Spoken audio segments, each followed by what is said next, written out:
good stock at good prices. Who don't want it? But how to know that the stock you are buying is good or not? Hi, my name is Lavanya Singh and I'm an Edu3 intern from Dashmesh Public Senior Secondary School. And in this video, I will tell you of some parameters with the help of which you can categorize your stock as a good stock or a bad stock. So the four parameters through which you can know if your stock is good or bad are: first is market capitalization value, second is return on capital employed, third is debt equity ratio, and fourth is promoters holding. थोड़ा confusion हुआ होगा, but don't worry, I'll tell you about them in the next segment. Let's talk about the first parameter, that is market capitalization. Market capitalization is also usually referred as market cap, and it is the total value of a company that is trading in the stock market. It can be calculated through multiplying current market price per share into total number of outstanding shares. You might be thinking, what is outstanding share? So it is simply the shares which are occupied or which are purchased.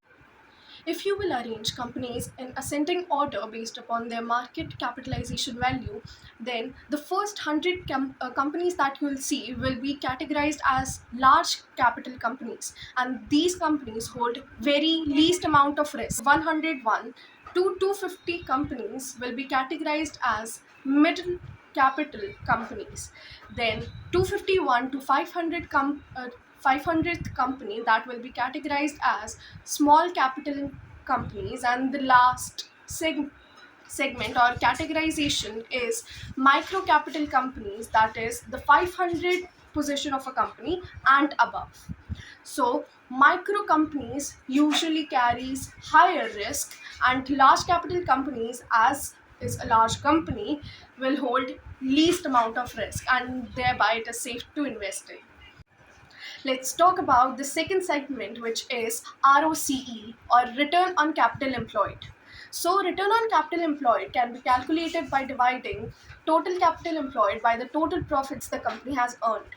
So total capital employed basically includes three things in it. First is equity, second is debt or borrowings, third is reserves. So equity is the amount which is invested by the proprietor into the business. Second, debt or borrowings are mainly loans which has been taken from external sources. And third, reserves. Reserves are basically savings of a company which it has invested into the business for future liabilities. So these three will conclude into capital employed. And then after finding the total capital employed in a company, you have to divide it by the total profits it has earned during the year. Generally the good ROC is considered as 20% or more. So the more the ROC is, the better the company will be. The less the ROC will be, the less or the worse company will get. It's the same way as a ship or a boat in a sea. The smaller the boat is, the higher the risk is to get hit by the waves and get destroyed.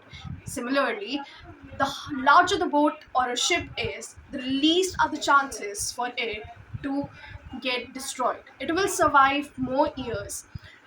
The same way, exactly the same way, if a company is small, it will carry a lot amount of risk in it. Surely there are risks in the large companies as well. However, there will be comparatively or relatively lesser risk. The third parameter is debt equity ratio. You can calculate a debt equity ratio of a company simply by dividing the total debt of the company by its equity. The less the debt equity ratio is, the more better the company will be. The higher the debt equity ratio will be, the more risky the company. Let's talk about the third parameter, that is promoters holding. Promoters are basically those organizer or founders of a corporation or a business venture. So if the promoter holding of a company has been constant or increasing, that shows that the company is earning good and will be profitable, and hence it is safe to buy that company stock. However, in contrast to it, if the company's promoter holding is decreasing or declining, that means the company will be incurring losses or is incurring losses. So it is better to maybe sell your company's share stock. So from these four parameters, you can know if your stock will bring you profits or make you incur losses. However, I'm pretty sure that you are smart enough now to know if your stock will be profitable or not.